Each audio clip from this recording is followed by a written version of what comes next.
Hello guys, welcome to EduTech Hub, an easy way to learn. This is the section for mechanical engineering. In this section, we will discuss about the overview of welding process. What is welding process? Welding process, it is a process in which localized permanent joint is produced with the help of pressure plus heat और both। ठीक है, या तो फिर pressure की मदद से या फिर हीट की मदद से या फिर दोनों की मदद से दो सिमिलर और डिसिमिलर मटेरियल को अगर मैं जॉइंट परमानेंट जॉइंट प्रोवाइड करवाऊंगा, that process is known as welding process. Generally, if the thickness is less than 5 mm, then I will use pressure. If the thickness is greater than 5 mm, I will use filler material with the help of heat. ठीक है, अब देखो generally क्या होता है, तीन type की welding होती है, autogenous, heterogeneous and homogeneous. Autogenous welding process होता है, उसके अंदर क्या होता है, हम लोग कोई भी फिलर मटेरियल नो यूज में नहीं आता है। हेट्रोजीनियस के अंदर क्या होता है, फिलर मटेरियल यूज में आएगा, लेकिन द फिलर मटेरियल की केमिकल कंपोजिशन और जो अपने पास में बेस मटेरियल होगा उसकी केमिकल कंपोजिशन क्या होगी, डिफरेंट होगी। और होमोजीनियस के अंदर फिलर मटेरियल की केमिकल कंपोजिशन और बेस मटेरियल की chemical composition will be same. ठीक है, अब सॉलिड के अंदर कौन कौन से आ जाएंगे अपने पास में, सॉलिड के अंदर explosive, ultrasonic, resistance, friction forge and diffusion. Solid liquid या फिर हेट्रोजीनियस सोल्डरिंग और ब्रेजिंग, और इसके अंदर आर्क वेल्डिंग आती है, केमिकल और रेजिस्टेंस आर्क वेल्डिंग के अंदर फ्लक्स कोटेड, शिल्डेड और सबमर्ज्ड आर्क वेल्डिंग, थर्मिट और गैस वेल्डिंग। ठीक है, अब आता है अपने पास, देखो ये चीज हमने पहले पढ़ ली थी, ऑटोजीनियस, होमोजीनियस और हेट्रोजीनियस क्या क्या होते हैं। अब आती है कुछ वेल्डिंग की टर्मिनोलॉजीज। देखो वेल्डिंग टर्मिनोलॉजीज के अंदर क्या क्या होती है, कुछ टर्मिनोलॉजी जैसे टॉय हुआ, फेस हुआ, रिइंफोर्समेंट हुआ, तो इन टर्मिनोलॉजी के बारे में अपन हम लोग यहाँ पे पढ़ेंगे।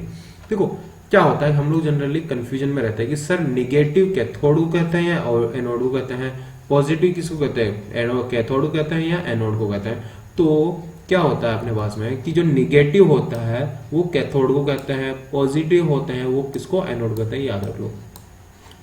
वैसे क्वेश्चन नहीं आएगा, लेकिन फिर भी देखो अपने जनरल पर्पस के लिए हमको चीजें यूज में आनी चाहिए, पता होना चाहिए। अब देखो वेल्ड पूल क्या होता है, common weld pool is commonly refers to as a dime size workable portion of a weld where the base metal has reached its melting point. देखो जो अपने पास सपोज करो कि ये एक मटेरियल ये है मेरे पास में, और एक मटेरियल मेरे और ये बीच में थोड़ा सा मटेरियल पड़ा हुआ है, और एक मटेरियल ये है मेरे पास में। ठीक है, और देखो इसको मुझे मेल्ट करना है, इन दोनों मटेरियल को मुझे इससे ऐड करना है। तो वेल्ड पूल का एक और डेफिनेशन बताऊं, it is the amount of liquid metal between two pieces before joining. देखो जॉइनिंग से पहले पहले इन दोनों मटेरियल के बीच में कितना अमाउंट में मेरे पास में मटेरियल है, ताकि देखो इतना मटेरियल तो मुझे नहीं देना, लेकिन इतना जो एक्स्ट्रा मटेरियल है या तो फिर ये मटेरियल मेरे को फॉरेन फिलर मटेरियल प्रोवाइड करेगा या फिर जो बेस मटेरियल है वो खुद प्रोवाइड करवाएगा। तो ये वेल्ड पूल उनके लिए डिफाइन करना पड़ेगा मुझे। ठीक है, और देखो वेल्ड बीड क्या होता है, जो ये टोटल में जितना एरिया यहाँ पे, this area is known as weld bead, ये टोटल जो पोर्शन है, this portion is known as weld bead. A deposit of filler metal from a single welding pass is known as weld bead. Weld reinforcement क्या होता है, देखो ये वाली जो बेस मटेरियल से ऊपर जो एक्स्ट्रा पार्ट निकला हुआ है, this extra part is known as reinforcement is termed used to describe weld metal in excess of metal necessary to fill a joint। ठीक है, मतलब किसी भी जॉइंट को एक्सेस में कितना एक्स्ट्रा प्रोवाइड दिखना, ये हाइट वाला मटेरियल तो एक्स्ट्रा प्रोवाइड कराना पड़ रहा है, तो ये वाला मटेरियल क्या होगा, वेल्ड रिइंफोर्समेंट कहलाएगा। अब आता है अपने पास, देखो वेल्ड पेनिट्रेशन क्या होता है, जो ये एक्स्ट्रा मटेरियल यहाँ पे देखो जो बेस मटेरियल है, इस पॉइंट की ये बात है ना, इस डायग्राम में देखना ये बेस पॉइंट दिख रहा है, इससे मैं नीचे की साइड में इतना एक्स्ट्रा चल गया ना, जो ये वाला जो एक्स्ट्रा गया हूं ना यहाँ पे, ये extra, this part is known as weld penetration, is defined as the distance the fusion line goes below the surface of metal being welded is known as weld penetration. Root cap क्या होता है अपने पास में, the root cap it is provided for escape of gases. देखो ये मेरे पास suppose करो कोई भी एक मटेरियल है और ये एक मटेरियल है, इन दोनों मुझे इस दोनों मेरे को पास में शेप को ऐड करना है। तो ये वाला जो मिनिमम गैप है, जो नीचे की साइड में जो मिनिमम गैप है, this gap is known as root gap. या फिर इसके अंदर देखो, इस वाले डायग्राम में देखो, दिस मिनिमम गैप, ये रहा जो ये दिख रहा है अपने पास में, ये वाला जो मिनिमम गैप है, this minimum gap is known as root. ठीक है, ये मिनिमम गैप क्यों प्रोवाइड किया? देखो गैसेस को इजीली रिमूव करवाने के लिए, ताकि गैस डिफेक्ट नहीं होवे, ब्लो होल नहीं होवे। देखो ब्लो होल ये क्या होता है अपने पास में, गैसेस डिफेक्ट ही तो होता है ना, तो इसकी वजह से इसको रोकने के लिए रूट गैप प्रोवाइड किया जाता है मेरे पास में। ठीक है, टॉयज, देखो टॉय क्या होता है, ये वाला जो पार्ट है मेरे पास में, ये वाला पार्ट है, ये वाला पार्ट है, ये this part is known as toes. Welded are essentially the edges, मतलब कि देखो जहां बेस मटेरियल और मेरे पास जो वेल्ड बीड है, इन दोनों का intersection point, this intersection point is known as toes. Face, face क्या होता है, the upper part of weld bead is known as face, which is visual. ठीक है, जो हमको दिखता है, this part is known as weld face. जो लेग क्या होता है अपने पास से, ये वाला एरिया, दिस एरिया और दिस एरिया, दिस लेंथ और this length is known as the leg. Throat is, ये याद रख लेना मेन, तो ये part of throat is the weakest section in fillet.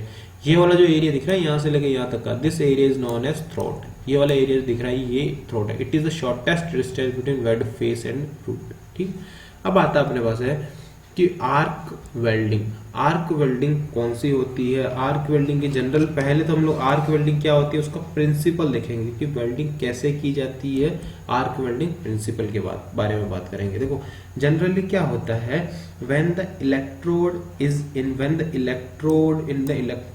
in contact with workpiece, due to short circuit arc will be generated. In order to continue the arc, some gap is maintained. This gap is known as arc. देखो क्या हुआ था कि जैसे जैसे मैं किसी भी इलेक्ट्रोड को बेस मटेरियल से मेरे को एक फिक्स डिस्टेंस के ऊपर रखना पड़ेगा, और जो ये फिक्स डिस्टेंस है, this fix distance is known as arc length. ठीक है, तो इसकी वजह से क्या होता है कि जैसे ये गैप क्रिएट होगा तो यहाँ पे वोल्टेज डिफरेंस क्रिएट होगा, और जैसे जैसे वोल्टेज डिफरेंस क्रिएट होगा ना, तो यहाँ पर क्या होगा, करंट का जनरेशन होगा और स्पार्किंग होगी। स्पार्किंग होने से यहाँ पे हीट जनरेशन होगा। ठीक है, ये अपने पास में आर्क वेल्डिंग का मेन प्रिंसिपल होता है। अब देखो इसके अंदर क्या होती है, एक डायरेक्ट एक प्रोसेस होता है, एक तो डायरेक्ट करंट स्ट्रेट पोलरिटी होता है, एक होता है अल्टरनेटिव करंट होता है, एक होता है direct current reverse polarity process होता है। अब बात याद रखना मेरी कि देखो sir, direct current straight polarity की अगर मैं बात करूंगा, डायरेक्ट करंट स्ट्रेट पोलैरिटी की अगर मैं बात करूंगा, जनरली क्या होता है, करंट का फ्लो कहां से कहां तक होता है? जनरली करंट का flow from negative to positive होता है। ये बात हमेशा याद रखना, करंट का फ्लो कहां से, नेगेटिव से पॉजिटिव टर्मिनल की ओर करंट का फ्लो होता है। ये हमने पहले कभी ना कभी तो पढ़ ही रखा होगा, 10th और 12th क्लास में पढ़ लिया था। तो स्ट्रेट पोलैरिटी का मतलब क्या होता है कि जो आपका इलेक्ट्रोड है वो पॉजिटिव नेगेटिव होगा, और जो आपके पास में जो वर्क पीस है that will be positive. if your electrode is negative and workpiece is positive, then the heat will be generated from electrode to the workpiece, then higher heat concentration will be on workpiece के ऊपर काफी ज्यादा होगी, और अपने पास में जो इलेक्ट्रोड होगी उसके ऊपर हीट जनरेशन काफी कम होगी। इसकी वैल्यू यहाँ पे 33.33%, 1/3 होती है, और 2/3 अपने पास है वर्क पीस के ऊपर आती है। अब एक बात याद रखना कि जहां ज्यादा हीट होगी, देखो अगर सपोज करो ये बेस मटेरियल है, जिसके ऊपर ज्यादा हीट होगी वहां पे ही तो ज्यादा मतलब कि मेल्टिंग होगी ना। देखो अगर अपने पास में ज्यादा हीट हो रही है, more heat we be on work piece, ये बात समझ में आ गई। ज्यादा हीट हो रही तो ज्यादा थिकनेस वाले मटेरियल को मैं डायरेक्ट करंट स्ट्रेट पोलैरिटी के थ्रू वेल्ड कर सकता हूं ना। तो देखो डायरेक्ट करंट स्ट्रेट पोलैरिटी के थ्रू क्या होगा मेरा, higher thickness, higher melting point, बिल्कुल, क्योंकि यहाँ ज्यादा हीट जनरेट हो रही है। Weld deposition rate is less, बिल्कुल सर, क्यों? क्योंकि इलेक्ट्रोड के ऊपर सर आपके यहाँ पे कम हीट का जनरेशन हो रहा है। जहां कम हीट का जनरेशन होगा तो वहां पे उसकी मेल्टिंग भी कम होगी, ठीक है ना। ये बात समझ, ये प्रैक्टिकल डेटा है कि अगर मैं 1000 एम्पियर करंट यूज में लूंगा तो 6 mm इलेक्ट्रोड मुझे यूज में लेना पड़ेगा, और एवरेज ऑन एन एवरेज में 12 वोल्ट है मेरे पास में एटमॉस्फेयर के अंदर यूज में लेता हूँ, ठीक है। देखो अब आता है अपने पास direct current reverse polarity. Direct current reverse polarity क्या होता है? जनरली बिल्कुल just opposite to the direct current straight polarity. क्या होता है इसके अंदर? Electrode will be positive, work piece will be negative, higher heat 2/3 will be on electrode, lower heat 1/3 will be on work piece, ठीक है। अब क्या होता है डायरेक्ट करंट रिवर्स पोलैरिटी? क्या होता है अपने पास में, इसकी कैरेक्टरिस्टिक्स क्या होती है? देखो जहां ज्यादा हीट होगी, पहले इलेक्ट्रोड की बात कर रहा हूं मैं, तो परसेंट ऑफ मतलब कि weld deposition rate will be higher, deposition rate will be higher, ठीक है। Penetration, percent of penetration will be low, thickness of base material will be low, ठीक है। अब आता है अपने पास में, देखो ये होता है अपने पास में, ये मैंने बता रखा परसेंट ऑफ पेनिट्रेशन या फिर depth of penetration. Depth of penetration का ये डायग्राम दे रखा, दिखा रखा मैंने। तो ये पहला तो है DC SP direct current straight polarity का, ये है डायरेक्ट करंट, ये है अल्टरनेटिव करंट का, ये है डायरेक्ट करंट रिवर्स पोलैरिटी का, ये है डायरेक्ट करंट रिवर्स पोलैरिटी का। देखो डायरेक्ट करंट स्ट्रेट पोलैरिटी का मतलब क्या है? Electrode will be negative, work piece will be positive, current flow from electrode to workpiece. If current flow from electrode to workpiece, then percent of penetration will be higher, depth of penetration will be higher for direct current straight polarity. बिल्कुल sir. देखो alternative current के अंदर क्या होता है? Alternative current will be like this nature, in this nature, in the first half cycle, if the electrode is negative and your workpiece is positive, then in the second half cycle your electrode will be positive and your workpiece will be negative. So in the first here we have direct current, we have straight polarity, ठीक है। in the second we have reverse polarity and we are using straight polarity, reverse polarity, straight polarity, reverse polarity, straight, reverse in the alternating. So in the AC we have straight polarity, reverse polarity, straight polarity, reverse polarity. तो इसके अंदर क्या होगा अपने पास? Percent of penetration will be less as compare to direct current straight polarity, but will be higher as compare to direct current reverse polarity. तो D C R P के अंदर परसेंट ऑफ पेनिट्रेशन सबसे कम होता है। अब आता है अपने पास जो जनरली अपने पास जो वेल्डिंग के अंदर टेक्निक्स यूज में आती है, कौन कौन सी वेल्डिंग टेक्निक होती है वो हम डिफाइन करेंगे। देखो जनरली क्या होता है? दो टाइप के मूवमेंट होते हैं। कौन से? दो टाइप के मूवमेंट होते हैं इलेक्ट्रोड के। कौन कौन से मूवमेंट होते हैं? एक तो लीनियर मूवमेंट होता है, एक होता है अपने पास डाउनवर्ड मूवमेंट होता है। देखो पहले मैं आपको एक अपर व्यू मतलब प्लान व्यू बताता हूँ। ये दो मटेरियल है, इस गैप को मुझे यहाँ से करना है, तो ये तो देखो एक तो लीनियर मूवमेंट प्रोवाइड करना पड़ेगा मेरे को। ये सपोज करो एक इलेक्ट्रोड है मेरे पास में, है ना, तो ये तो मेरे को लीनियर मूवमेंट प्रोवाइड करना पड़ेगा कि यहाँ से यहाँ तक जाने के लिए। लेकिन देखो क्या होता है कि सपोज करो ये मेरा इलेक्ट्रोड है और ये मेरा बेस मटेरियल है ना, और ये मैं फ्रंट व्यू दिखा रहा हूँ आपको, है ना।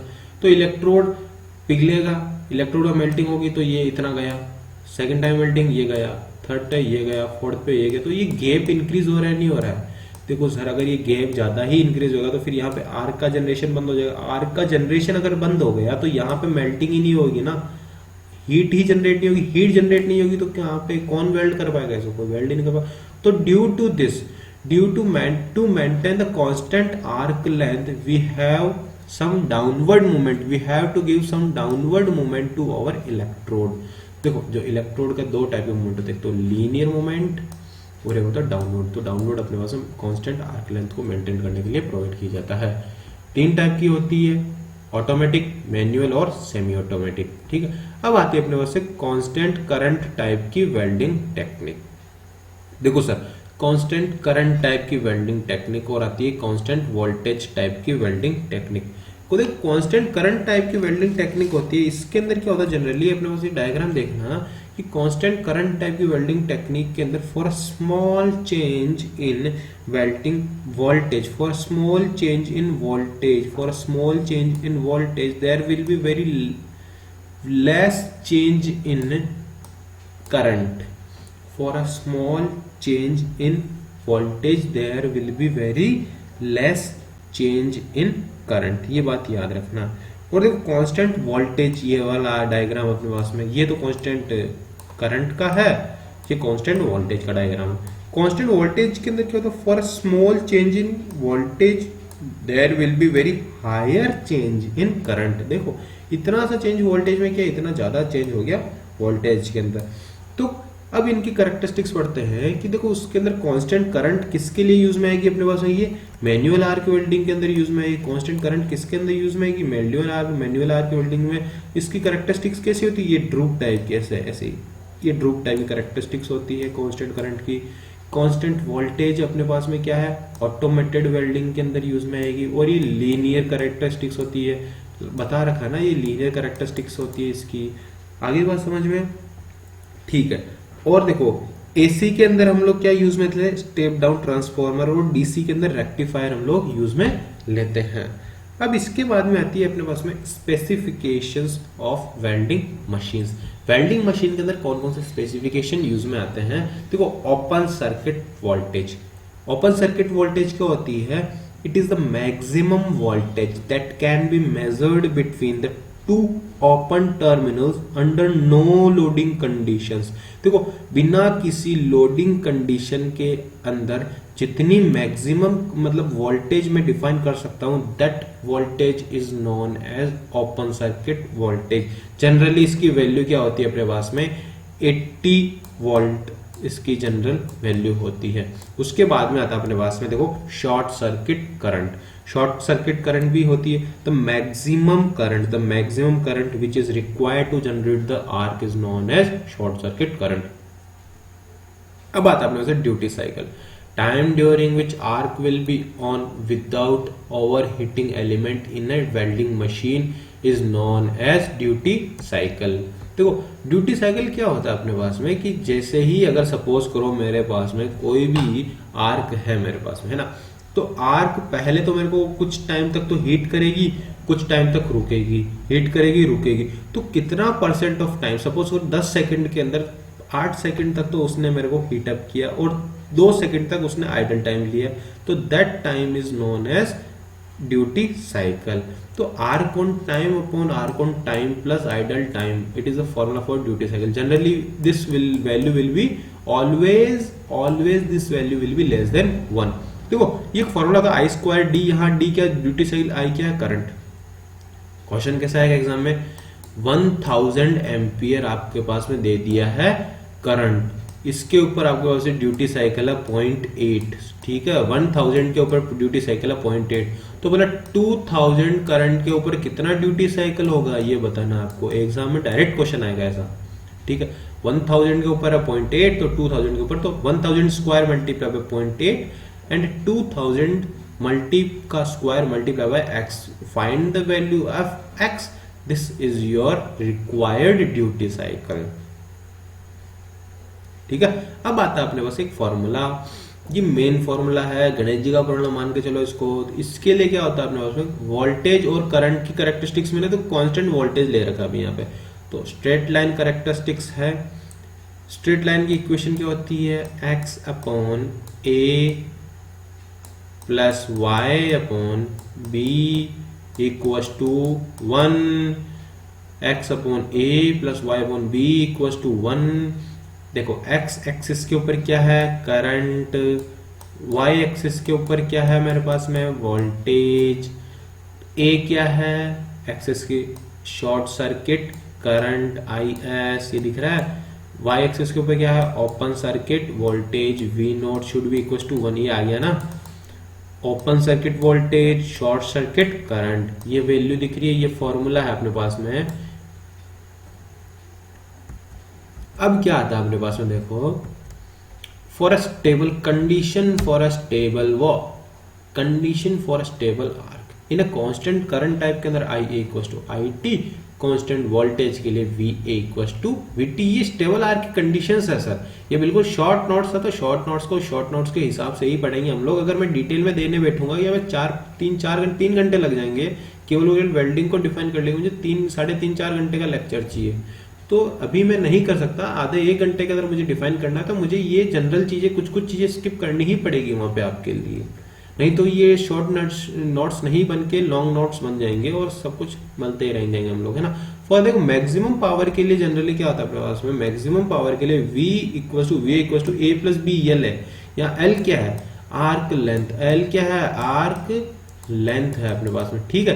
देखो ये voltage to the length characteristics बोल सकते हैं हम इसको।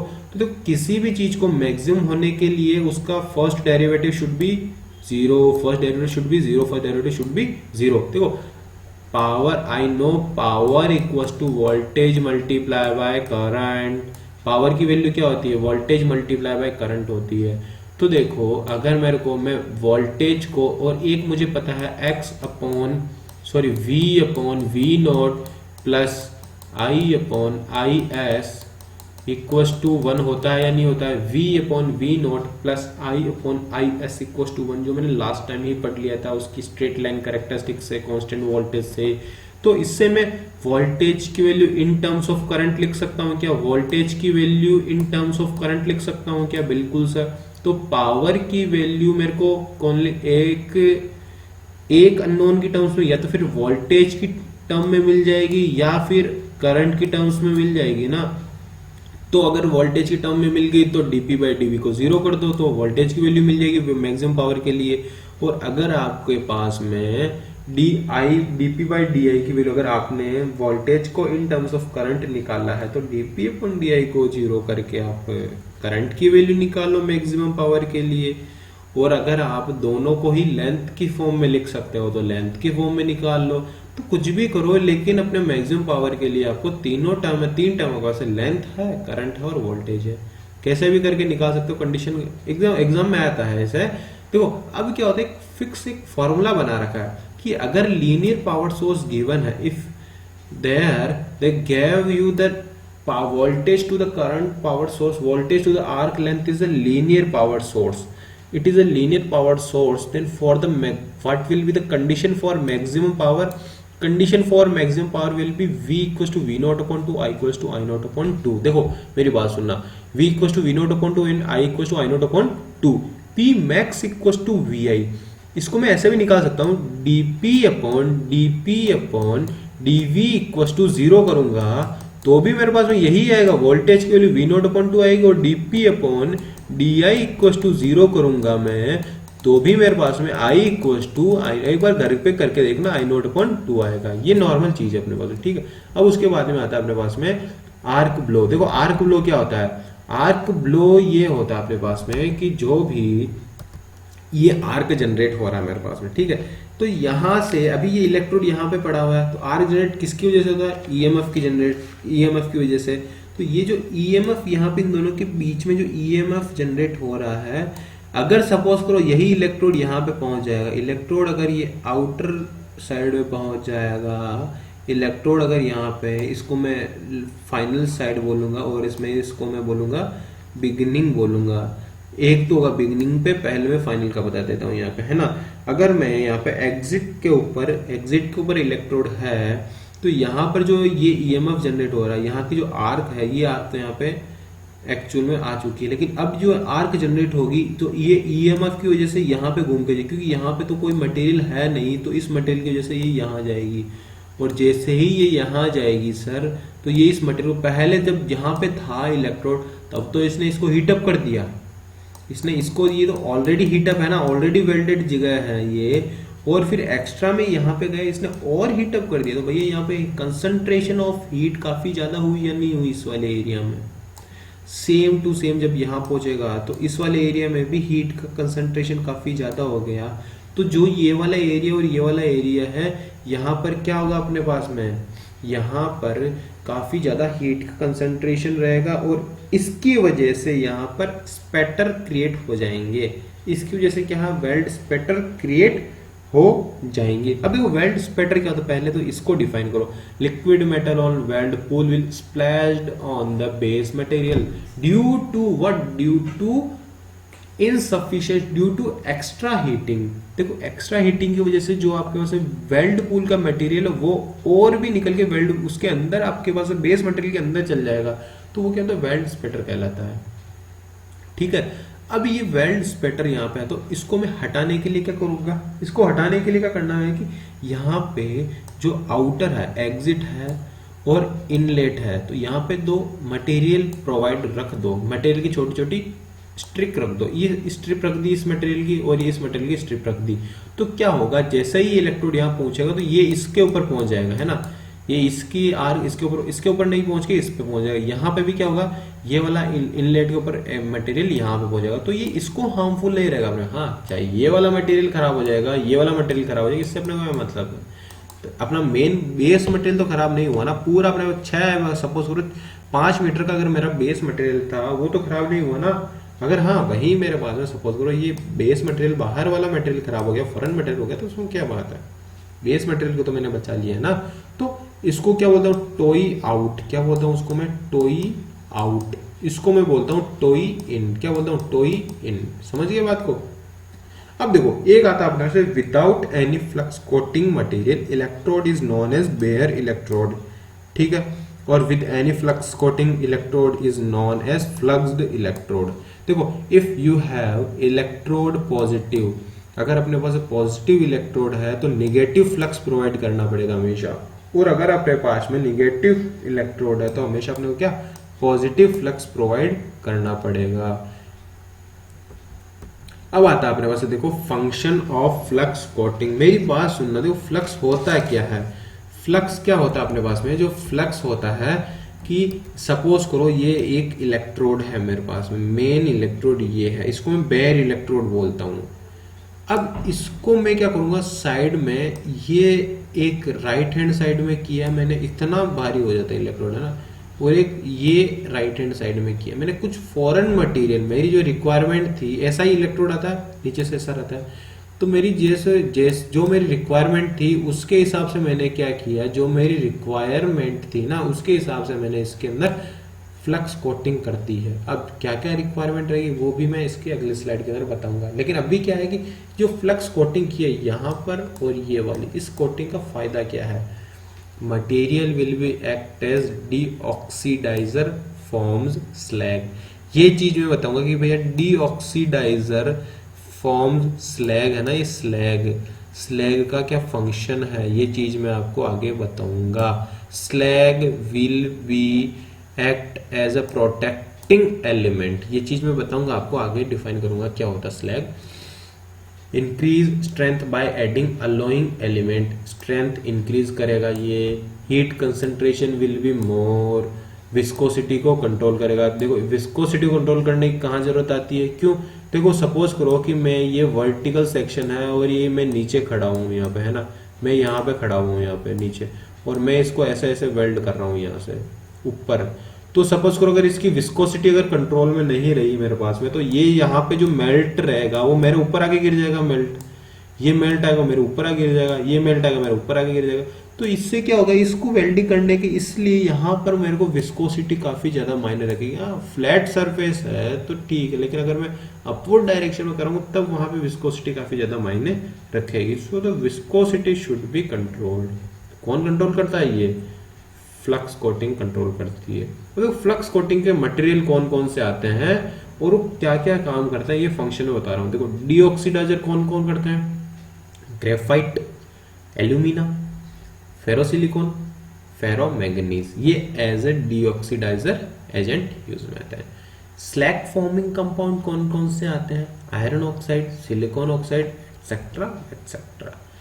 आर्क स्टेबलाइजर्स कौन कौन से होते हैं, sodium oxide, calcium oxide, potassium silicate.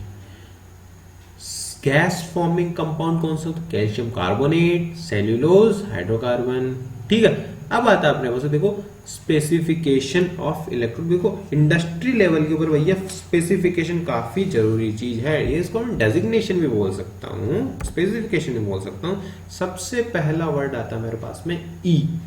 अब ई क्या होता है, ई होता है किस प्रोसेस से ये बना है, एक्सट्रूजन से बना है ये। तो फर्स्ट लेटर क्या होता है, extrusion, type of electrode manufacturing. Second जो न्यूमेरिकल आ रहा है वो क्या होता है, अगर फर्स्ट तो आएगा यहाँ पर हाई सेल्यूलेस के लिए और टू आएगा हाई टाइटेनियम जो कि रूटाइल कोटिंग है उसके लिए आ जाएगा। जो थर्ड आ रहा मेरे पास में ये क्या है, इलेक्ट्रोड की पोजीशन को डिफाइन करता है। 0 तो सारी पोजीशन के लिए, 2 फ्लैट और हॉरिजॉन्टल पोजीशन के लिए।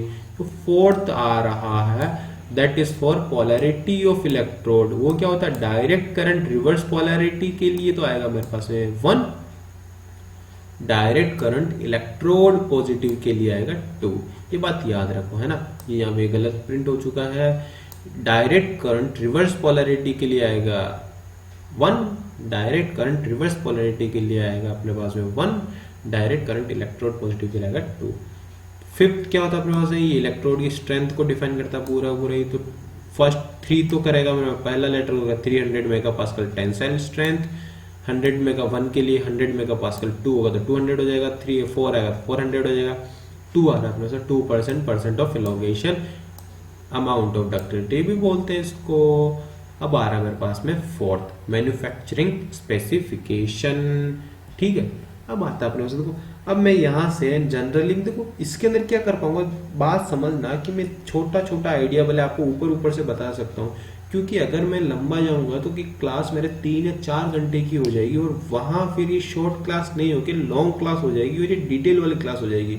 इसलिए कृपा करके थोड़ा पेशेंस रखना, हर एक चीज के अंदर जो जो बताऊं बस वही समझना, उसके जगह ज्यादा दिमाग मत लगाना, क्योंकि शॉर्ट नोट्स की क्लास है ना, बस वही बात है। ठीक है, अब आता है देखो सबसे पहले आता है टंगस्टन इनर्ट गैस वेल्डिंग, जिसको टिग वेल्डिंग बोलते हैं, जी टॉप बोलते हैं अपन, क्या बोलते हैं इसको, G top gas tungsten arc welding. इसमें क्या होता है, इनर्ट गैस की सप्लाई, इनर्ट गैस कौन कौन सी आएगी, हाइड्रोजन आ जाएगी, CO2 आ जाएगी, आर्गन आ जाएगी, hydrogen CO2 argon. Non consumable tungsten electrode इसके अंदर यूज में आएगा। पहली बात तो ये याद रखना कि नॉन कंज्यूमेबल टंगस्टन इलेक्ट्रोड। अब देखो ये के लिए एक वर्ड आ गया ना, नॉन कंज्यूमेबल टंगस्टन इलेक्ट्रोड, इसी से ही सब कुछ समझ लेना। नॉन कंज्यूमेबल आ रहा है, मैं इसका बताऊंगा क्या है। तो इसके लिए क्या है, डायरेक्ट करंट स्ट्रेट पोलैरिटी। पहली बात तो ये डायरेक्ट करंट स्ट्रेट पोलैरिटी मतलब इलेक्ट्रोड अपने पास में निगेटिव का, वर्क पीस रहेगा पॉजिटिव का। क्यों, तो इलेक्ट्रोड निगेटिव है और वर्क पीस पॉजिटिव, तो हीट का फ्लो क्या होगा, फ्रॉम निगेटिव टू पॉजिटिव। तो हीट कहां ज्यादा रहेगी, वर्क पीस पे, इलेक्ट्रोड पे कम रहेगी। समझ रहे हो बात, इलेक्ट्रोड पे हीट कम रहेगी, तभी तो ये नॉन कंज्यूमेबल इलेक्ट्रोड बनेगा ना। यहां अगर हीट ज्यादा है तो थिकनेस क्या होगी अपने पास में, काफी हायर थिकनेस को भी मैं वेल्ड कर सकता हूँ।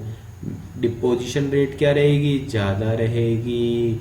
देखो अगर मुझे एल्यूमिनियम और मैग्नीशियम अलॉय को, देखो ये सबसे परफेक्ट मेथड है एल्यूमिनियम के लिए, एल्यूमिनियम मैग्नीशियम अलॉय के लिए सबसे परफेक्ट मेथड कौन सा है, टिग है।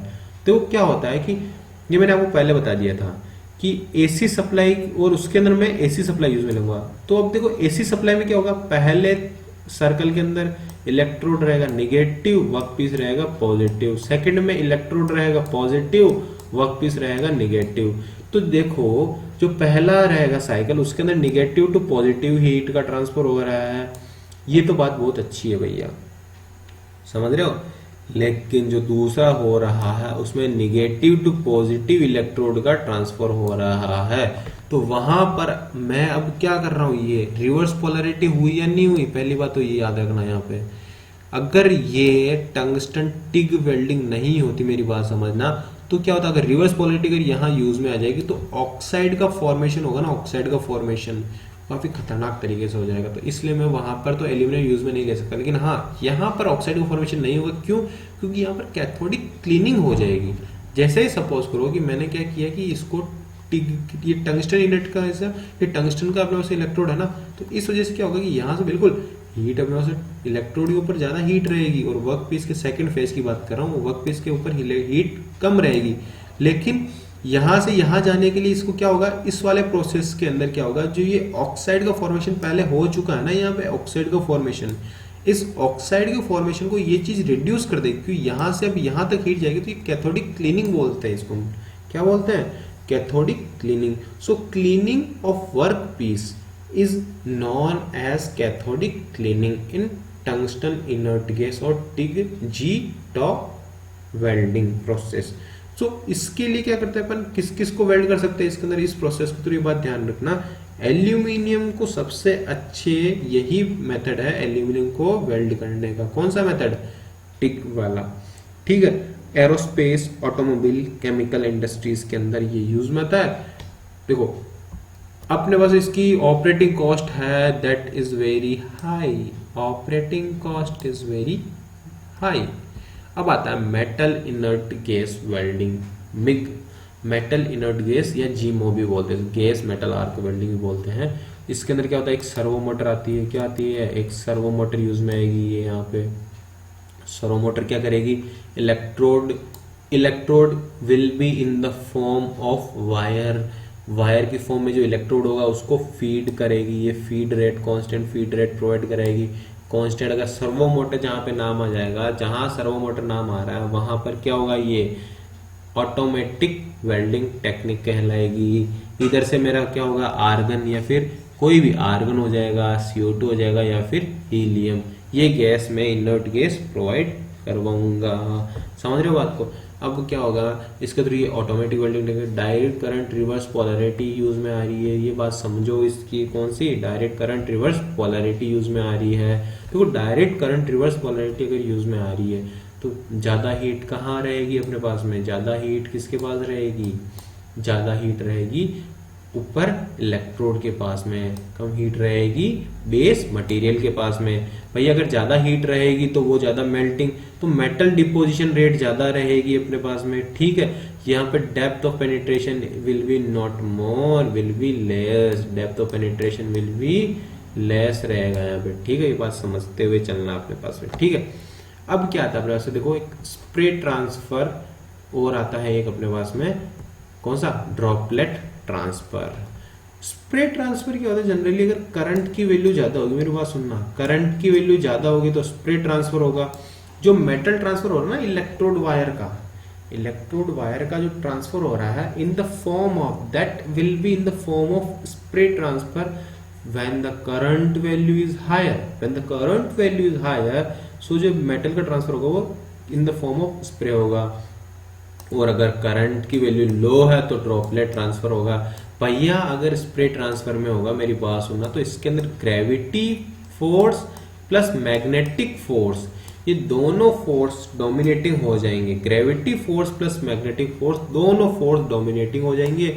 और एक बात समझना, जहां ये दोनों फोर्स डोमिनेटिंग होते हैं, that effect is known as pinch effect. कौन सा इफेक्ट, पिंच इफेक्ट, ठीक है। और अगर यहीं पे अगर मेरे पास में अगर केवल ड्रॉपलेट से होगा तो करंट की वैल्यू कम होगी, तो केवल और केवल ग्रेविटी फोर्स ही डोमिनेटिंग करेगा, ठीक है। और इसके लिए मैं किस किस को डिफाइन कर सकता हूँ, एल्यूमिनियम को वेल्ड कर सकता हूँ, मैग्नीशियम, कॉपर और इसके अलॉयज को मैं कर सकता हूँ क्या, वेल्ड।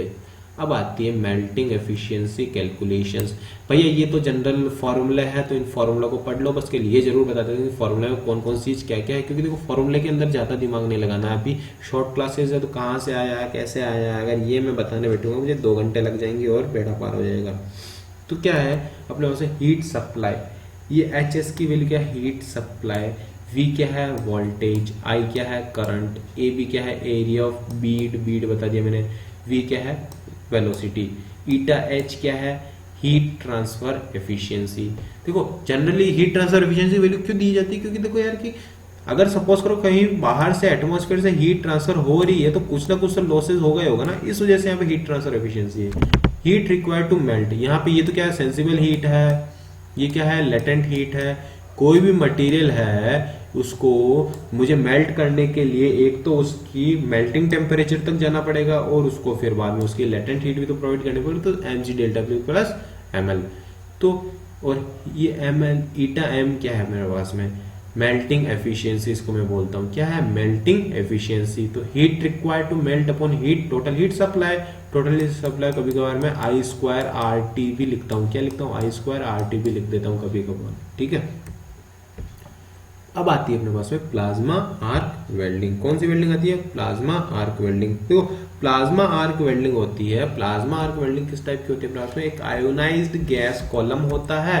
अब आयोनाइज्ड गैस कॉलम यूज में आ रहा है, तो किसका बना होगा अपने पास कॉलम, क्या किसका, सिरेमिक का कॉलम बना हुआ होगा। किसका बना होगा, सिरेमिक का।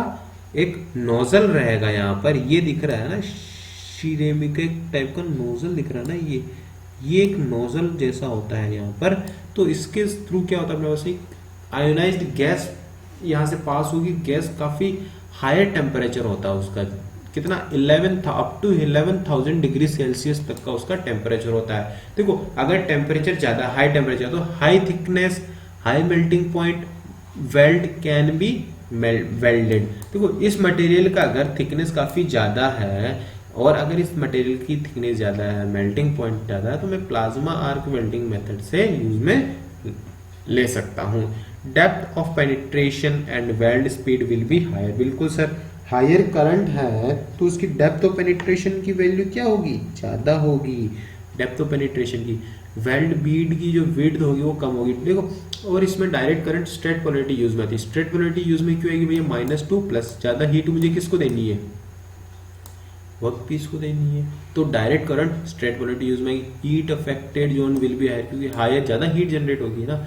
तो टाइटेनियम, कोबाल्ट, निकल, मोलिब्डेनम और स्टेनलेस स्टील को यूज में लेता हूँ, किसमें, प्लाज्मा आर्क वेल्डिंग के थ्रू। अब आती है अपने पास submerged arc welding.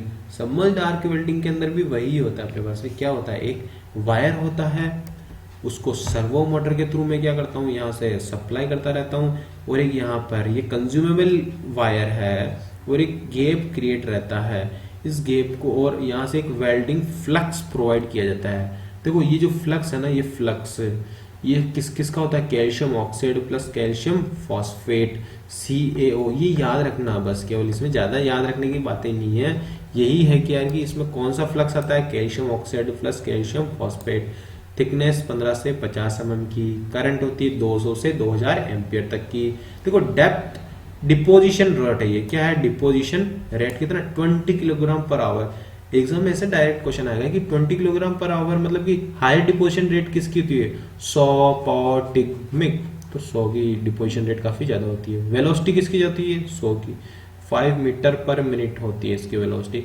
Consumable electrode use में आता है। डायरेक्ट करंट, रिवर्स पोलैरिटी, बिल्कुल रिवर्स पोलैरिटी अगर दे दिया इसने, रिवर्स पोलैरिटी दे दिया तो इलेक्ट्रोड की वैल्यू, इलेक्ट्रोड कंज्यूमेबल आएगा ना, क्योंकि ज्यादा हीट इलेक्ट्रोड को चाहिए होगी तो इलेक्ट्रोड कंज्यूमेबल आ जाएगा। Used for only flat portion and weld bead, heat affected zone is higher. ठीक है भैया।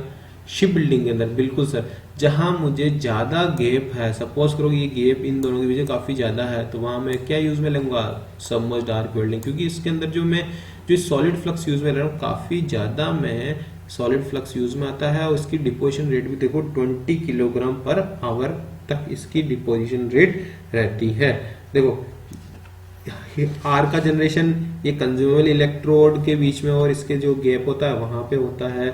वेल्डिंग फ्लक्स सप्लाई किया जाता है, कहाँ कहाँ हाई थिकनेस के लिए यूज में आता है, स्ट्रक्चरल एप्लीकेशन के अंदर सबमर्ज्ड आर्क वेल्डिंग। अब आता है अपने पास में देखो oxy acetylene gas welding. Generally oxygen cylinder black colour का होता है, एसिटिलीन सिलेंडर होता है रेड कलर का। ऐसा नहीं होता है कि एसिटिलीन सिलेंडर में डायरेक्ट ही एसिटिलीन गैस फिलअप की जाती है, नहीं।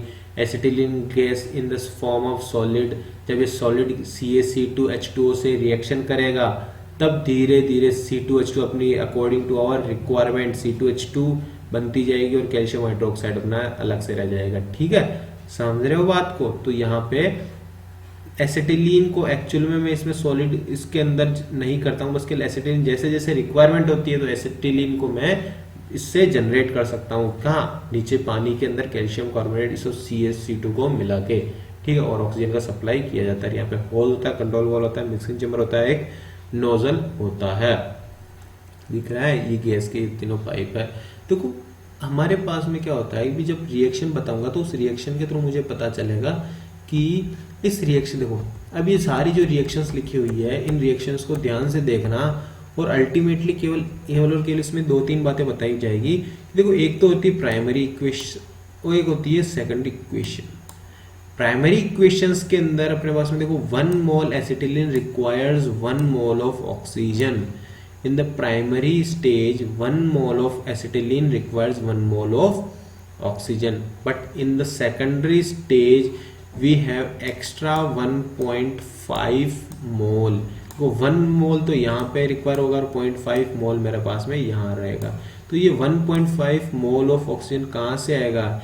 ये 1.5 मोल ऑफ ऑक्सीजन मेरे पास में एटमॉस्फेयर से आएगा। ऐसा नहीं है कि ऑक्सीजन सिलेंडर का अगर मतलब सपोज करो कि 1 मोल ऑफ अपने C2H2 एसिटिलीन आ रहा है, 1 मोल C2H2 एसिटिलीन आ रहा है, तो मैं 2.5 मोल ऑफ ऑक्सीजन ले रहा हूँ ऑक्सीजन सिलेंडर से। नहीं नहीं नहीं नहीं सर, एक क्वेश्चन आएगा कि 1 mole of acetylene requires 1.5 mole of oxygen, 2.5 mole of oxygen, 1 mole of oxygen. तो correct answer will be 1 mole of oxygen. ये बात ध्यान रखना, ठीक है।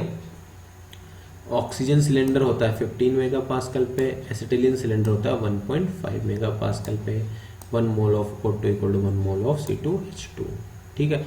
अब उसके बाद में आता है अपने पास देखो टाइप्स ऑफ फ्लेम। एक होता है अपने पास में न्यूट्रल फ्लेम। देखो न्यूट्रल फ्लेम आता है, फिर न्यूट्रल फ्लेम के बाद में आएगा अपने पास ऑक्सीडाइजिंग फ्लेम, फिर उसके बाद में आएगा कार्बोनाइजिंग फ्लेम। तो पहले न्यूट्रल फ्लेम के बारे में पढ़ते हैं। इसकी क्या होता है अपने पास में साउंड, इसी हिसिंग साउंड आती है। कौन सी हिसिंग साउंड आती है? If the ratio is about 1.1 ratio 1 to 1.15 ratio 1, generally 1 ratio 1 बोल देता है वो, है ना। तो लेकिन किसी अभी तक ये चीज आई नहीं है, 1.5 रेशियो 1 आई नहीं है। तो ये भी याद रख लेना कि इतना अगर हल्का सा मतलब ये क्या होता है O2 to the C2H2 oxygen और एसिटिलीन का रेशियो है, ना कि एसिटिलीन टू द ऑक्सीजन का रेशियो। ये बात ध्यान रखना एग्जाम में, हमेशा ध्यान रखना कि oxygen to the acetylene ratio है 1 रेशियो 1 to 1.5 रेशियो 1। और एग्जाम में कहीं ना कहीं पे आपको कंफ्यूजन देखो एग्जामिनर करेगा ही करेगा। और ये देखो ये वाला जो एरिया है ये अंदर वाला है, ये क्या कहता हूँ मैं? कोर कहता हूँ इसको। मैं क्या कहता हूँ? इनर कोर कहता हूँ। और ये जो आउटर है ये आउटर कोर है और ये मिडल कोर है। तो देखो न्यूट्रल फ्लेम के अंदर इनर कोर है, ये व्हाइट वाली दिख रही है ना इनर कोर, ये पूरी पूरी इनर कोर है ये वाली। तो इसका टेम्परेचर होता है 3200 डिग्री सेल्सियस। न्यूट्रल फ्लेम के अंदर इसका कोर का टेम्परेचर है 3200, आउटर का होता है लगभग 1272 डिग्री सेल्सियस, 1272 डिग्री सेल्सियस के आसपास का टेम्परेचर होता है, ठीक है। इससे मैं सबसे अच्छा किस को एल्यूमिनियम और कास्ट आयरन को सबसे अच्छा मैं वेल्ड कर सकता हूँ न्यूट्रल फ्लेम से। अब आता अपने पास में, अब आएगा अपने पास में क्या? Oxidising flame. इसकी साउंड क्या होती है? रॉरिंग टाइप की साउंड होती है। इसके अंदर रेशियो कहाँ? 1 रेशियो 1.5 रेशियो 1 तक इसकी अपने पास में रेशियो होता है। किसका? O2 to the C2H2। ये बात ध्यान रखना। इनर कोर का टेम्परेचर कितना होता है? 3300 डिग्री सेल्सियस। और आउटर कोर थोड़ा कोल्ड रहता है। किस के लिए यूज में आता है ये अपने पास में? कॉपर, जिंक और ब्रास के लिए। कॉपर और कॉपर के अलॉय के लिए यूज में आता है, ठीक है। देखो वेल्डिंग, स्टील को मैं इससे वेल्ड नहीं कर सकता हूँ, बात ध्यान रखना। अब आता है अपने पास में क्या? Carburising flame. कार्बोराइजिंग फ्लेम होती है अपने पास में, उसके अंदर इनर कोर का टेम्परेचर कितना होता है? 2900 डिग्री सेल्सियस। रेशियो होता है O2 to the C2H2 ratio होता है 0.85 रेशियो 1 to 0.95 रेशियो 1। अब आता है अपने पास excess of fuel decomposition to carbon and hydrogen and the flame temperature is not a great, ठीक है। तो फ्लेम का टेम्परेचर इसके अंदर ज़्यादा नहीं होता है। और ये किस के लिए जनरली यूज में आती है? हाई कार्बन स्टील, निकल, कॉपर, अलॉय, इनके लिए ये यूज में आती है। देखो एग्जाम में हमारे पास में डायरेक्ट क्वेश्चन उठ के आएगा। कैसा आएगा कि भाई ये कि निकल और कॉपर के लिए कौन सा यूज में आ रही है फ्लेम? या फिर हाई कार्बन स्टील है उसके लिए, ये तो आ रखे है क्वेश्चन, हाई कार्बन स्टील के लिए कौन सी फ्लेम यूज में आएगी, कार्बोराइजिंग फ्लेम। कार्बोराइजिंग फ्लेम का मैक्सिमम टेम्परेचर कितना होता है, 2900 डिग्री सेल्सियस। किस रेशियो में, 0.85 to 0.95। ये नॉर्मल क्वेश्चंस ही आएंगे, इससे ज्यादा कुछ हायर नहीं आएगा अपने पास में, ठीक है। अब बात अपने पास में देखो वेल्डिंग के फ्लेम आता है ना, इसका दिखा है वेल्डिंग की गैस कटिंग क्या होती है, पहले तो देखो गैस कटिंग में और गैस वेल्डिंग में दोनों में केवल एक ही डिफरेंस है कि जो गैस कटिंग होती है ना उसके अंदर जो साइज होती है अपने पास, जो छोटे छोटे छोटे छोटे छोटे छोटे जो अपने पास में यहाँ पे होल्स होते हैं खूब सारे, यहाँ वही अगर वेल्डिंग हो जाएगी तुम्हारे पास में तो एक बड़ा सा होल होता है नोजल जैसा, बस। गैस टेक्निक, तो गैस कटिंग के अंदर क्या होता है, kindling temperature, minimum temperature at which material is readily to get oxidizing is known as kindling temperature. बिल्कुल देखो गैस कटिंग में क्या होता है अपने पास, तो मटेरियल होगा उसको कट करने के लिए मेरे को उसको मेल्ट तो करना पड़ेगा ना, तो मेल्टिंग जनरली जो गैस कटिंग होती है वो ऑक्सीडाइजिंग प्रोसेस होता है। गैस कटिंग होती है वो कौन सा प्रोसेस है, ऑक्सीडाइजिंग प्रोसेस है। ऑक्सीडाइजिंग प्रोसेस के लिए मुझे उसको ऑक्सीडाइज करना पड़ेगा और जो मिनिमम टेम्परेचर है उसके ऊपर ऑक्सीडाइज हो रहा है, that minimum temperature is known as kindling temperature. देखो गैस कटिंग से मैं एल्यूमिनियम को कट नहीं कर सकता हूँ, मेरी बात सुनना, गैस कटिंग से मैं एल्यूमिनियम को कट नहीं कर सकता हूँ। क्यों नहीं कर सकता हूँ, क्योंकि भैया वहां पे एल्यूमिना का फॉर्मेशन होगा, किसका, एल्यूमिना का फॉर्मेशन होगा।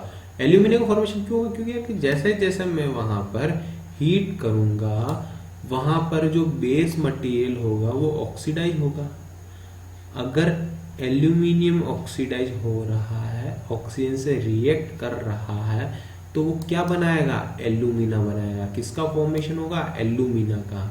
और एल्यूमिना जो है वो काफी हार्ड होता है और फर्दर उसको मैं गैस कटिंग से कट करना काफी ज्यादा हार्ड टास्क हो जाएगा, तो मुझे उसको गैस कटिंग से तो कट कर ही नहीं पाऊंगा मैं, है ना।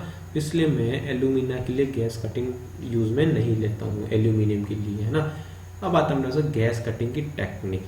दो टाइप की टेक्निक होती है, from right hand, four hand, एक होती है बैक हैंड। देखो फोर हैंड टेक्निक के अंदर तो क्या होता है, राइट टू लेफ्ट चलता हूं मैं, ऐसे कैसे है, ये रहा मेरे पास में फोर हैंड टेक्निक, ये राइट है ये लेफ्ट है, राइट टू लेफ्ट चल रहा हूं मैं, ठीक है। ये है मेरे पास में फोर हैंड। देखना मेरे पास में मैंने क्या बोला था, जब मैंने न्यूट्रल फ्लेम के बारे में और कार्बोराइजिंग और के ऑक्सीडाइजिंग के बारे में बताया, तो बेस का जो अपने पास में होती है इनर कोर होती है, इनर कोर का टेम्परेचर काफी ज्यादा होता है as compare to outer core. तो इनर कोर रहेगी वो हमेशा अपने पास में क्या करेगी, मेल्ट करेगी। बात ध्यान रखना, इनर कोर हमेशा मेल्ट करेगी, इनर कोर हमेशा मेल्ट करेगी और आउटर कोर क्या करेगी, हीट करेगी, हीट अप करेगी, ठीक है। तो इसमें देखो क्या हो रहा है, ये हीट अप करेगी। तो इसमें मेरे बात सुनो कि भैया ये प्री हीटिंग हो रही है या पोस्ट हीटिंग हो रही है, ऐसे चल रहा हूं ना मैं, ऐसे ऐसे। तो प्री हीटिंग, पहले इसने हीट अप कर दिया फिर इसने कट किया, हीट अप किया कट किया, तो ये प्री हीटिंग हो रही है नहीं हो रही है, मेरी बात समझना। प्री हीटिंग किसमें हो रही है, फॉरवर्ड में है। और अगर बैकवर्ड चलूंगा, सपोज करो ये ऐसा है, इधर देखना। अब सपोज करो, देखो पहले तो मेरे पास में इसको फोर हैंडिंग में देख लो, प्री हीटिंग मैंने बता दिया था आपको प्री हीटिंग कैसे हो रही है। तो इससे क्या होगा, crack formation can be minimize, coarse और डक्टाइल ग्रेन डेवलपमेंट हो जाएगा। अब आता है बैक हैंड, मेरी बात सुनना। बैक हैंड में क्या होगा मेरे पास में, ये ऐसा पड़ा है अपने पास है, लेफ्ट टू राइट जा रहे हैं, लेफ्ट टू राइट जा रहे हैं। ये मेरे पास में ये मेरी टॉर्च है और ये इसकी इनर है और ये इसकी आउटर सरफेस है, ठीक है। तो इसके अंदर पहले इनर ने कट कर दिया फिर हीटअप किया, कट किया, ऐसे चल रहा हूं ना मैं, तो हीटअप किया, कट किया, हीटअप किया। तो ये पोस्ट हीटिंग हो रही है नहीं हो रही है, पोस्ट हीटिंग की वजह से इसके अंदर जो स्ट्रेस डेवलप हुई थी वो रिलीज हो चुकी है। पोस्ट हीटिंग की वजह से उसके अंदर जो स्ट्रेस डेवलप हुई थी वो रिलीज हो चुकी है, समझ गए बात को। अब उसके बाद में आता है अपने पास में देखो थर्मिट वेल्डिंग। थर्मिट वेल्डिंग के अंदर क्या होता है अपने पास में, देखो एक स्ट्रक्चर, इग्नाइटेड स्ट्रक्चर यूज में आएगी। क्या, इग्नाइटेड स्ट्रक्चर यूज में आएगी। इसके अंदर एक क्रूसिबल यूज में लेंगे अपन लोग, क्या लेंगे, क्रूसिबल। उस क्रूसिबल के अंदर में स्लैग कंपाउंड होगा। स्लैग कंपाउंड किस किस का यूज में आता है मेरे पास में, मैग्नीशियम रोड प्लस क्रैकर्स। ये एक स्लैग आता है, उसको मैं हीटअप करूंगा अप टू 1200 डिग्री सेल्सियस। अब जो भी मेरे पास में गैप होगा उस गैप के अंदर मैं इसको फिलअप कर दूंगा, जैसे इस डायग्राम में दिख रहा होगा आपको, ठीक है, दिख रहा है ना। अब इसके अंदर ही तो स्लैग हो चुका है, स्लैग को धीरे धीरे बोरिंग कर दो, स्लैग को बंद कर दो और ये अपने पास वेल्डिंग हो जाएगी धीरे धीरे धीरे धीरे, ठीक है। अब ये किसके अंदर यूज में आएगा, repair works of rails, large size broken casting, ज्यादा बड़ी साइज हो जाएगी तो उसके अंदर ये यूज में आ जाएगा। इसके अंदर क्या होता है, क्वेश्चन पूछ लेता है Fe3O4 रेशियो एल्यूमिनियम का मास का रेशियो था 3:1 बाय मास, ठीक है। Fe3O4 ratio aluminium 3:1 by mass in thermit welding. अब अगली आएगी इसमें एटॉमिक हाइड्रोजन वेल्डिंग। देखो atomic hydrogen welding, atomic hydrogen welding के अंदर क्या होता है आपके पास में, arc is generated between two non-consumable tungsten electrode. Hydrogen gas will be supplied to the one of electrode, ठीक है। देखो ये जो दो नॉन कंज्यूमेबल टंगस्टन इलेक्ट्रोड है उनके बीच में देखो आर्क जनरेट होगी यहाँ पे, और जैसे जैसे यहाँ पे आर्क जनरेट होगी और यहाँ से क्या हाइड्रोजन गैस का सप्लाई करेंगे अपन लोग। तो वो हाइड्रोजन गैस अगर सप्लाई होगी तो हाई टेम्परेचर के ऊपर हाइड्रोजन क्या होगी, डिसोशिएट हो जाएगी, H प्लस आयन में कन्वर्ट हो जाएगी। देखना मेरी बात, एक H2 है ना, वो H प्लस आयन में कन्वर्ट हो जाएगी और ये अप टू 4000 डिग्री सेल्सियस, कितना 4000 डिग्री सेल्सियस तक का टेम्परेचर यहाँ पे जनरेट कर दिया जाएगा। कितना 4000 डिग्री, क्यों, क्योंकि H प्लस आयन बन रहा है इस वजह से। तो इस वजह से यहाँ पे काफी ज्यादा हीट जनरेट होगी। तो क्या होता है, पावर सप्लाई टंगस्टन इलेक्ट्रोड के अंदर बीच में arc generated between both hydrogen supplied from one cycle atomized poured और रिकम्बाइंड। देखो पहले तो हाइड्रोजन सबसे पहला प्राइमरी क्या है उसका, एज अ हीटिंग एजेंट, और सेकेंडरी उसका क्या है, as a shielding gas. Primary तो क्या है, as a heating agent, secondary क्या है, एज अ शील्डिंग एजेंट, ठीक है। अब देखो repair works of cutting tool, dies, joining of tool steel and die steel, ठीक है। अब आता है अपने पास में resistance arc welding. Resistance arc welding के अंदर अपने पास में दो टाइप के मेथड पढ़ेंगे हम, स्पॉट वेल्डिंग और सीम वेल्डिंग, ठीक है। स्पॉट वेल्डिंग के अंदर क्या होता है अपने पास में कि सबसे पहले क्या करते हैं अपन लोग, पावर सप्लाई करते हैं। Work piece will be in between two copper electrode, ये एक ये है एक ये है। Work piece in between two copper electrode which are connected with power supply, ये दोनों कॉपर इलेक्ट्रोड को मैंने पावर सप्लाई से कनेक्ट कर रखा है यहाँ से, ठीक है। First power supply is off and work piece are pressed in manner that indentation produced on them, then the power supply is on, due to resistivity they will join। देखो क्या होता है जनरली, सबसे पहले तो मैं इलेक्ट्रोड को power supply of रखूंगा, फिर इनको प्रेस करूंगा इलेक्ट्रोड को, ये दोनों वर्क पीस को ऐसे प्रेस कर दिया मैंने खतरनाक, ठीक है। फिर क्या किया, कुछ सेकंड के लिए 0.01 2.5 सेकंड के लिए मैंने पावर सप्लाई ऑन किया, और जैसे मैंने पावर सप्लाई ऑन किया तो इन दोनों के बीच एक इंडेंटेशन, एक राउंड क्रिएट हो चुका है। अब ये जॉइंट क्रिएट हो चुका है ना, this joint is known as spot welding, ठीक है। The actual temperature rise depends on the specific heat of thermal conductivity of joining material, क्योंकि इसके अंदर करंट की वैल्यू 10,000 से लेकर 50,000 तक की करंट यूज में आती है। इसकी diameter, depth of penetration, diameter कितना होता है अपने पास, डायमीटर 6√t, ये डायमीटर होता है अपने पास, ठीक है। जो इंडेंटेशन क्रिएट हो रहा है उसकी डायमीटर 6√t, यहाँ t क्या है, थिकनेस है। हाइट की हो जाती है indentation 2 bracket of t minus indentation, ये इसकी हाइट आ जाएगी, ठीक है। इसको एक बात याद रखना कि स्पॉट वेल्डिंग के थ्रू मैं लीक प्रूफ जॉइंट नहीं बना सकता हूँ, ठीक है। स्पॉट वेल्डिंग से मैं लीक प्रूफ जॉइंट नहीं बना सकता हूँ।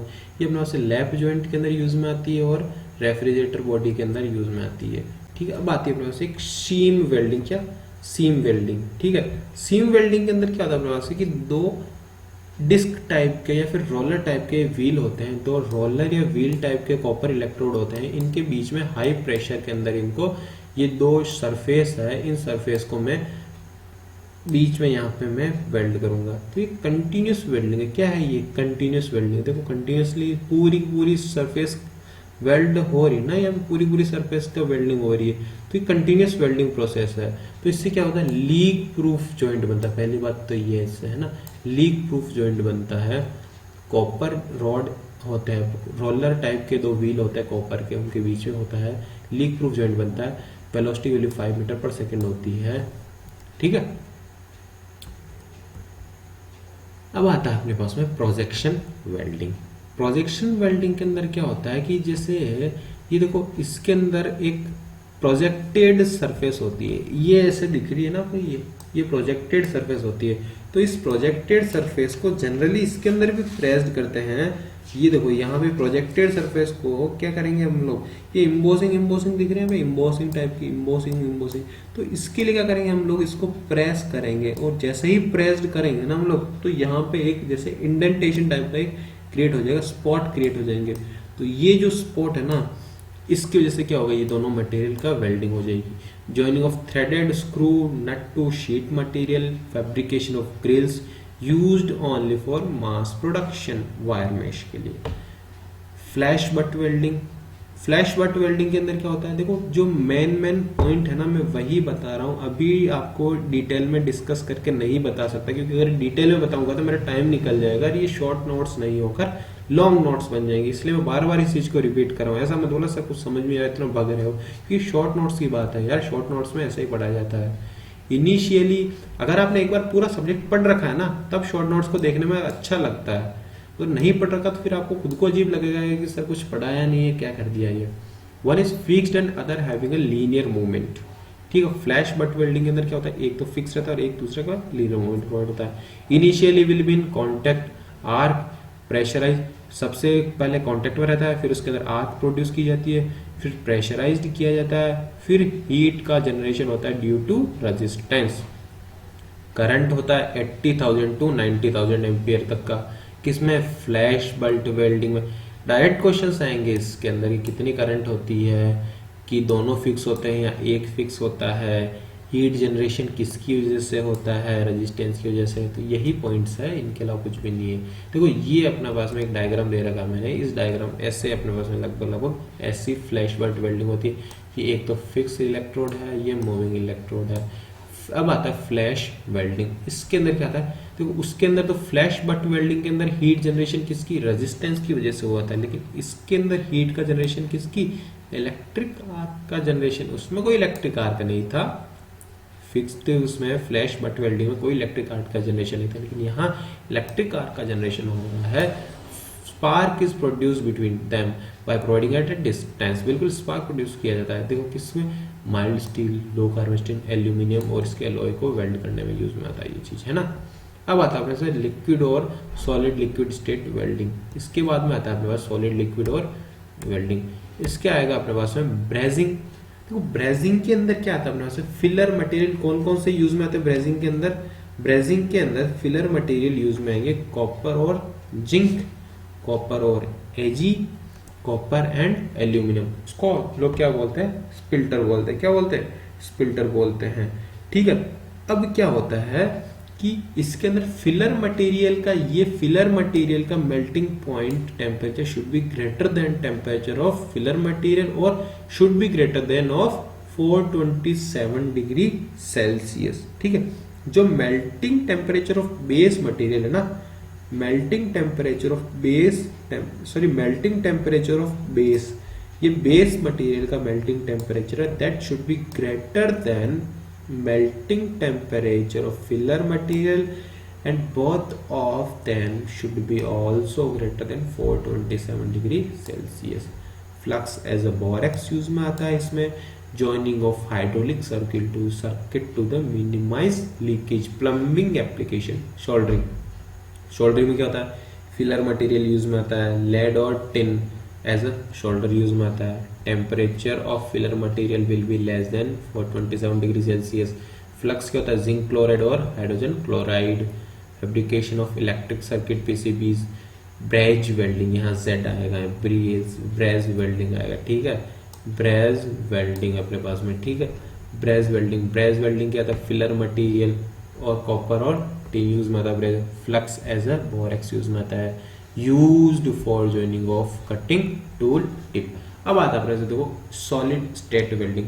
सॉलिड स्टेट वेल्डिंग में सबसे पहले आती है अपने पास explosive welding. Explosive welding, explosive welding के अंदर देखो जैसे डायग्राम में दिख रहा है आपको, डायग्राम में दिख रहा है, उसके अंदर क्या होता है, ऊपर जो फ्लायर प्लेट यूज में आती है ना, जो ये फ्लायर प्लेट यूज में आती है, इसके अंदर क्या एक डिटोनेटर भरा रहता है। फ्लायर प्लेट के अंदर क्या है, एक एयर डिटोनेटर भरा रहेगा। ये फ्लायर प्लेट दिख रही है आपको, इसके अंदर TNT, ट्राई नाइट्रोटोलुइन जिसको हम लोग बोलते हैं, TNT की फुल फॉर्म होती है। इसके अंदर एक TNT भरा होगा, और जैसे ही इस TNT को मैं एक्सप्लोड करूंगा, जैसे इस TNT को, ये h डिस्टेंस है, this distance is known as stand off distance. ये टारगेट प्लेट, तो जैसे, और ये फ्लायर प्लेट है, जैसे ही ये नीचे h हाइट से नीचे गिरेगी, खतरनाक हायर प्रेशर जनरेट होगा, और हाई जैसे प्रेशर जनरेट होगा तो ये दो सिमिलर और डिसिमिलर कुछ भी होगा तो ये काफ़ी अच्छे से ये दोनों ज्वाइंट हो जाएगी। तो ज्वाइनिंग ऑफ सिमिलर और dissimilar material with the help of explosive, we can join aluminium to titanium, aluminium to steel, cladding of object in solid state. से याद रखना बिल्कुल अच्छे से, cladding of object in solid state with the help of explosive welding. अब आता है अपने अल्ट्रासोनिक वेल्डिंग। सबसे अच्छी बात तो है इसमें ट्रांसड्यूसर यूज में आता है वाइब्रेशन प्रोवाइड करवाने के लिए। इसकी फ्रीक्वेंसी होती है 20 to 40 hertz, less than 1 mm thickness के लिए यूज में आता है। लगभग फॉइल्स ही हो गई। Application joining of section in इस इलेक्ट्रॉनिक इंडस्ट्रीज के अंदर पीसीबी बोर्ड्स को बनाने के लिए अपने पास है। Fabrication of keys, joining of armature windings, ठीक है। अब आता है अपने पास देखो इलेक्ट्रॉन बीम वेल्डिंग। देखो इसके कुछ कुछ मेजर पॉइंट्स हैं वो याद रख लो, बाकी इतना कुछ ज़्यादा नहीं है इलेक्ट्रॉन बीम वेल्डिंग के अंदर। सबसे बढ़िया तो है कि देखो इलेक्ट्रॉन बीम वेल्डिंग के अंदर देखो वैक्यूम चेम्बर की रिक्वायरमेंट होती है, ये बात ध्यान रखो।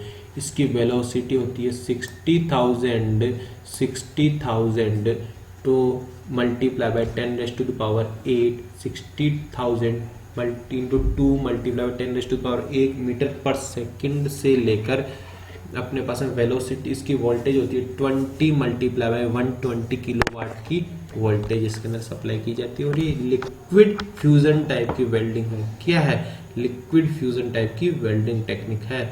Welding of titanium, barium, stainless steel और टंगस्टन, इनको इससे मैं वेल्ड कर सकता हूँ गैस टरबाइन और मिसाइल से, ठीक है। अब आता है अपने पास में कौन सी, इलेक्ट्रोस्लैग वेल्डिंग। इलेक्ट्रोस्लैग वेल्डिंग, इसके अंदर भी जनरली ये होता है कि एक टाइप की सर्वो मोटर होती है, ड्राइविंग रोल होता है, और ये क्या करता है, इनको जो वायर की फॉर्म में होता है उसको धीरे धीरे फिलअप करता जाता है, धीरे धीरे फिलअप करता जाएगा। और जैसे वो फिलअप करता जाएगा और इधर से स्लैग पाउडर यूज में लेंगे हम लोग, और स्लैग पाउडर को धीरे धीरे डालते जाओ, स्लैग पाउडर का एडिशन करते जाओ, इधर से अपने को वेल्डिंग हो जाएगी। थिकनेस की वैल्यू होती है 50 to 250 mm तक की थिकनेस होती है, 50 to 250 तक की थिकनेस होती है। करंट की वैल्यू होती है 1000 एम्पियर तक की। Direct current, reverse polarity, welding of high thickness material, ship building, fabrication of trace frame and rolling sand mills, ठीक है। अब आता है अपने पास देखो वेल्डिंग डिफेक्ट, सबसे बढ़िया टॉपिक आता है वेल्डिंग डिफेक्ट। सर जो वेल्डिंग डिफेक्ट्स होते हैं आपके पास में, समझना मेरी बात है ना, वेल्डिंग डिफेक्ट होते हैं कौन कौन से होते हैं, gas porosity, slag inclusion, weld spatter, lack of fusion and penetration, crack. अब देखना इसके अंदर मैंने कुछ ये प्रैक्टिकल डेटा भी बता रखा, आपको प्रैक्टिकल बता रखा है।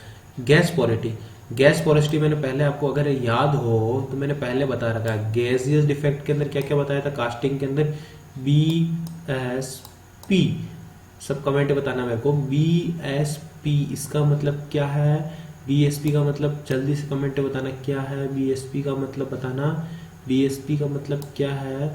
B का मतलब तो क्या है, ब्लिस्टर और ब्लो होल। S का मतलब क्या है, स्कैब। P का मतलब पिन हॉल। ये क्या है, गैसियस डिफेक्ट है, कास्टिंग के अंदर थे। और यहाँ पे क्या आता है अपने पास में, केवल ब्लो होल आता है, ठीक है। देखो गैसियस पोरोसिटी, गैसियस पोरोसिटी क्या होती है, जो फॉरेन मतलब कि जो एक्स्ट्रा में जो गैस प्रोवाइड की जाती है, if the atmospheric gases can be trapped inside the liquid metal will form as a gaseous porosity. देखो एटमॉस्फेरिक गैस होएगी वो अगर मान लो बेस मटेरियल के अंदर ट्रैप रह जाएगी इस टाइप से, तो ये वाला क्या है, गैसियस पोरोसिटी हो जाएगी। ये देख लो गैसियस पोरोसिटी यहाँ दिख रही है आपको, ठीक है। अब आता slag inclusion. Slag will B trap inside the liquid metal. जो स्लैग रहेगा अपने पास में, स्लैग रहेगा, छोटे छोटे से जो स्लैग रहेंगे वो अपने पास में क्या है, लिक्विड मेटल के अंदर रह जाएंगे, तो वो क्या रहेगा, स्लैग इंक्लूजन। ये देखो ये दिख रहा है स्लैग इंक्लूजन, ये बिल्कुल प्रैक्टिकल एग्जांपल है, यही रहता है, ठीक है। अब आता है weld spatter. Liquid metal splash on the surface. ये देखो ये है अपने पास में वेल्ड स्पेटर, ये देखो छोटे छोटे से स्पेटर दिख रहे हैं, ये बिल्कुल छोटे छोटे से, ये रहे आउटसाइड में। ये मैंने बताया था किसके अंदर, बताया था वेल्ड स्पेटर, जब टॉय इन टॉय आउट किया था, याद करो आर्क ब्लो के अंदर बताया था कि जैसे ही आउटसाइड के अंदर या फिर इनसाइड के अंदर जाएंगे हम लोग तो वेल्ड स्पेटर क्रिएट हो जाएगा आर्क ब्लो कारण, ठीक है। अब आता है lack of fusion and penetration. बिल्कुल भैया, ये देखो अंडर कट हो जाता है अपने पास में, इनकम्प्लीट फ्यूजन हो जाता है, इनकम्प्लीट पेनिट्रेशन हो जाता है, तो ये किसकी वजह से होता है, liquid metal splash on the surface, sorry penetration की वजह से होता है, लैक ऑफ फ्यूजन पेनिट्रेशन हो जाएगा अपने पास। ये देखो इनकम्प्लीट पेनिट्रेशन का ये दिख रहा है आपके पास में, दिख रहा है यहाँ पे देखो अंडर फिलिंग ये दिख रहा है आपको। अब क्रैक्स का जनरेशन, ये देखो ये आपके पास क्रैक हो रहा है। स्लैग इंक्लूजन, ये देखो ये रहा है स्लैग इंक्लूजन, ठीक है। और ये है इनकम्प्लीट फ्यूजन की वजह से, इनकम्प्लीट पेनिट्रेशन की वजह से। अब अगला आता है अपने पास में देखो वेल्डेबिलिटी। देखो वेल्डेबिलिटी क्या होता है, ability to weld any material, the material will be same और material will be different. ability to weld any two material is known as its weldability। तो वो डिफरेंट कैरेक्टरिस्टिक्स के ऊपर वेल्डेबिलिटी अपने पास में क्या होगी, डिपेंड करेगी। अगर मैं दोनों मटेरियल का अगर मैं मेल्टिंग टेम्परेचर को अगर इंक्रीज करूंगा तो उसकी वेल्डेबिलिटी क्या रहेगी, उसकी वेल्डेबिलिटी डिक्रीज हो जाएगी। मेल्टिंग टेम्परेचर अगर मैं इंक्रीज करूंगा तो वेल्डेबिलिटी डिक्रीज हो जाएगी। थर्मल कंडक्टिविटी अगर इंक्रीज करूँ तो वेल्डेबिलिटी डिक्रीज होगी। क्यों होगी, देखो सपोज कोई भी एक मटेरियल मेरे पास में है ना, अगर यहाँ से मैं इसको मेल्ट करूंगा तो इसको मैं वेल्ड करूंगा, तो वेल्ड करने के लिए मुझे क्या करना पड़ेगा, इसको मेल्ट करना पड़ेगा। वेल्ड करने के लिए मुझे क्या करना पड़ेगा, इसको मेल्ट करना पड़ेगा ना। देखो मेल्ट करने के लिए इसके ऊपर हीट होनी चाहिए, हीट का ट्रांसफर कम होना चाहिए, हीट का ट्रांसफर कम होगा तभी ना इस वाले मेटेरियल के ऊपर हीट रहेगा ना। सपोज फॉर इसकी थर्मल कंडक्टिविटी काफ़ी ज़्यादा हो गई, इसकी थर्मल कंडक्टिविटी काफ़ी ज़्यादा हो गई, इसकी थर्मल कंडक्टिविटी की वैल्यू काफ़ी ज़्यादा हो गई। अगर इसकी थर्मल कंडक्टिविटी काफ़ी ज़्यादा हो गई तो इसके लिए वेल्डिंग क्या होगी, वेल्डेबिलिटी की वैल्यू डिक्रीज हो जाएगी ना। तब इसकी वेल्डेबिलिटी की वैल्यू डिक्रीज हो जाएगी, क्यों, क्योंकि यहाँ से ज़्यादा हीट का ट्रांसफर हो चुका है यहाँ से, ठीक है। अब होता है अपने पास थर्मल डिफ्यूजिविटी। अगर थर्मल डिफ्यूजिविटी भी ज़्यादा है तो वेल्डेबिलिटी की वैल्यू कम हो जाएगी अपने पास। परसेंट ऑफ कार्बन अगर मैं इंक्रीज करूंगा, मास समझना, परसेंट ऑफ कार्बन अगर मैं इंक्रीज करूंगा तो वेल्डेबिलिटी की वैल्यू क्या होगी, कम होएगी। देखना weldability of mild carbon, mild steel is greater than of copper, is greater than of cast iron, is greater than of aluminium, ठीक है। एल्यूमिनियम की वेल्डेबिलिटी सबसे कम होती है, एल्यूमिनियम की वेल्डेबिलिटी सबसे कम होती है, फिर कास्ट आयरन की, फिर कॉपर की, फिर माइल्ड स्टील की। ये बात ध्यान रखना, जैसे जैसे परसेंट ऑफ कार्बन में इंक्रीज करूंगा तो वेल्डेबिलिटी की वैल्यू डिक्रीज होती जाएगी, ये बात ध्यान रखना। देखो ऑक्साइड फॉर्मेशन, अगर कंपाउंड के लिए ऑक्साइड फॉर्मेशन अगर इंक्रीज हो रहा है, ऑक्साइड फॉर्मेशन ज़्यादा बन रहा है तो उसकी वेल्डेबिलिटी की वैल्यू और भी कम हो रही है, ठीक है। अब आता है अपने पास में वेल्ड बीड कैरेक्टरिस्टिक्स। देखो वेल्ड बीड कैरेक्टरिस्टिक्स की वैल्यू हमने पहले भी पढ़ रखी है। बीड की कैरेक्टरिस्टिक किसके अंदर, कास्टिंग के अंदर, हर एक चीज रिलेट रहेगी। उसके अंदर जो कैरेक्टरिस्टिक्स थी सेम टू सेम वो की वही कैरेक्टरिस्टिक्स यहाँ रहेगी। देखो उसके अंदर क्या था, यहाँ पे सबसे पहले कोएक्सियल थे, फिर ग्रेन्स कोलुनार आए थे, फिर डक्टाइल ग्रेन्स आए थे, फिर अपने पास में क्या फाइन ग्रेन्स आ गए। तो ऐसे ऐसे चल रहे हैं। देखो ये देखो फाइननेस इंक्रीज हो रही है नहीं हो रही है, देखो ये देखो ये देखो ये देखो ये देखो, धीरे धीरे फाइननेस इंक्रीज हो रही है। मेरी बात सुनना, तो अगर मैं इस पॉइंट को ए दे दूं, इस पॉइंट को बी दे दूं, तो ए से बी चल रहा हूं अगर मैं, तो स्ट्रेंथ की वैल्यू तो क्या हो रही है, इंक्रीज हो रही है।